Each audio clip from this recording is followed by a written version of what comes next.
Olá, eu sou a Noemi Carneiro e que bom que você está aqui no nosso canal Amor à Palavra e está disposto a aprender um pouco a respeito da carta do apóstolo Paulo aos Romanos. Nós iniciamos agora, estamos falando do contexto e hoje nós vamos concluir para no nosso próximo estudo darmos início à leitura da carta e para juntos entendermos a preciosidade dessa carta.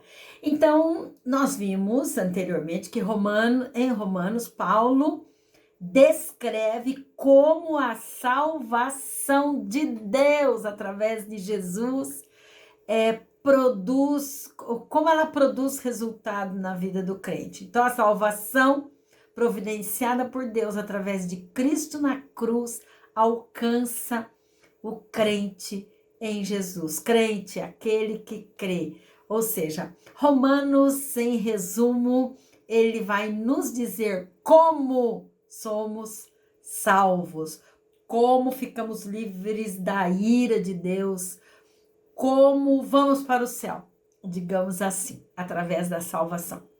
Bem, quando Paulo escreveu essa carta, ele estava em Corinto. Eu acho que na última explanação eu acabei errando falando que estava em Éfeso, mas ele estava em Corinto. E lá em Corinto ele passou por algumas tempestades nas suas experiências, mas ele teve um períodozinho ali de uma certa tranquilidade, um pouquinho antes dele levar aquele dinheiro que ele tinha recolhido das igrejas para o sustento daqueles irmãos lá em Jerusalém que estavam passando dificuldade. Ele estava nesse trajeto, né? E mais ou menos 58 depois de Cristo. Então foi de lá que ele escreveu essa carta. Nós paramos no capítulo 8, hoje vamos falar um pouquinho do capítulo 9, 10 e 11, até o 16, digamos assim, para concluirmos esta parte.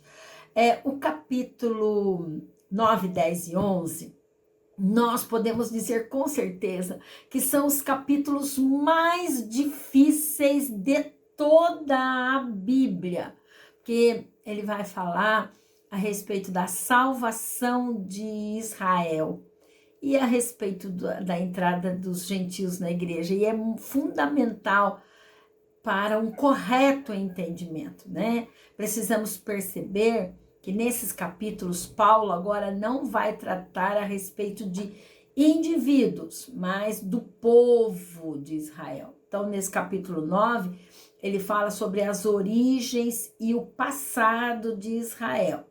E ele inicia essa carta falando que ele está triste, falando da tristeza que ele tem por um fato, né? Que a maioria das pessoas do povo judeu eles não aceitaram a mensagem do evangelho de Jesus. No capítulo 10, ele vai falar sobre o presente de Israel. Ou seja, ele iniciou falando, né, do passado de Israel, agora ele vai falar do presente de Israel, ou seja, a época, aquele momento em que ele estava escrevendo essa carta. E no verso 11 ele vai falar sobre o futuro da nação de Israel, o momento em que as promessas para este povo, né, de Israel serão cumpridas. E nos capítulos, aliás, 12 até o 14, 12, 13 e 14, ele vai falar a respeito dos efeitos que essa exposição do evangelho produz em nós. Ou seja, ele vai falar da morte expiatória, ele vai falar do Espírito Santo enviado, ele vai falar a respeito de dons espirituais, vai batalhar para ensinar como a igreja deve viver em unidade.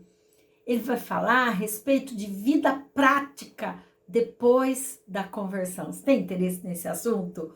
Eu tenho. Por isso que a carta aos Romanos, ela vai ser uma bênção nas nossas vidas. O capítulo 15, o apóstolo vai falar sobre os projetos missionários que ele tem. Ele inicia falando do projeto missionário e agora, no final, ele vai retomar esse assunto, vai contar do desejo que ele tem de ir a Roma, de estar com eles, para que eles possam apoiá-lo em seu ministério, o desejo que ele tem de ir para a Espanha. Então, ele vai contar que ele agora quer pregar em lugares diferentes, que ele já, digamos assim, pregou em todos os lugares onde era possível e agora ele quer fazer a continuação da sua jornada. Depois nós vamos saber um pouquinho mais a respeito dessa história. E ele faz uma conclusão. A conclusão está no capítulo 16. Ele cita pessoas conhecidas, ele cumprimenta essas pessoas, enfim, ele revela, assim, esse lado, né, carinhoso, esse lado de um homem, um pregador, mas que tinha tantos amigos apoiando seu ministério. Então, essa carta é só uma chamada que nós estamos fazendo hoje, porque ela é um convite para você se aprofundar, para você ler, reler. Sabe uma coisa? Martinho Lutero, ele decorou essa epístola, eu fico impressionada. Hoje, para decorarmos um versículo, né, é uma luta, mas ele decorou essa epístola e ele fez isso porque essa epístola mudou a vida dele, né? Essa epístola, essa carta pode mudar a sua vida também. Tem mudado a minha vida. Eu tenho entendido e lido nestes versículos, nas páginas dessa carta, coisas de muita importância para a minha vida. Como é maravilhoso saber que o Senhor me resgatou, que eu não merecia, mas que Ele olhou para mim, que ele me escolheu bem antes de eu nascer. Essas coisas alimentam a nossa alma, nosso espírito, nos deixa com muita vontade de servir ao Senhor. Então, ore ao Senhor para que Ele dê desejo de você aprender dessa carta.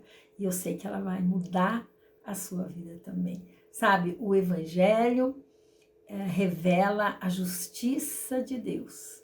E o Evangelho, ele cria uma nova humanidade. Esse Evangelho é o único capaz de unificar a igreja. E se esse Evangelho, através das nossas vidas, alcançasse o mundo, não teríamos tantas dificuldades como estamos vendo, né? Então, eu faço esse convite para você. Bora lá iniciarmos o nosso próximo estudo, já lendo o primeiro capítulo, abrindo essa carta, lendo com muita devoção, muito carinho e aguardando o que o Espírito Santo pode fazer na minha e na sua vida. Mas não espere, pode começar já a leitura dessa carta dentro desses contextos que falamos aqui. Deus abençoe sua vida e traga a iluminação do seu espírito, dando a você o entendimento necessário para a compreensão dessa carta. Um grande abraço.